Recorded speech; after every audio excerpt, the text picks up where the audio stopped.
இன்னைக்கு செப்டம்பர் 4. இன்றைய தேதியில் நடந்த வரலாற்று சார்ந்த நிகழ்வுகளை பற்றி தெரிஞ்சுக்கலாம். 1956ஆம் ஆண்டு வன்தட்டு நினைவகத்தை கொண்ட உலகின் முதலாவது கணினியை IBM அறிமுகப்படுத்தியது.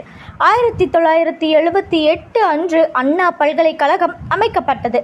1888 தான் கண்டுபிடித்த படம்பிடி கருவிக்கு ஜார்ஜ் ஈஸ்ட்மன் கோடக் அப்படின்ற வார்த்தை குறியீடாக வச்சு காப்புரிமையை வாங்கினார். 1939 இரண்டாம் உலகப் போர் ஐரோப்பிய போரில் ஜப்பான் நடுநிலையை அறிவித்தது. 1951ஆம் ஆண்டு கண்டங்களுக்கு இடையேயான முதலாவது நேரடி தொலைக்காட்சி ஜப்பானில் இடம்பெற்ற அமைதி மாநாட்டில் இருந்து கலிஃபோர்னியாவோட சான் பிரான்சிஸ்கோ நகருக்கு ஒளிபரப்பாகுனது. அதோட 1952 இந்த தினத்தில் இந்திய நடிகர் ரிஷி கபூரோட பிறந்த நாள்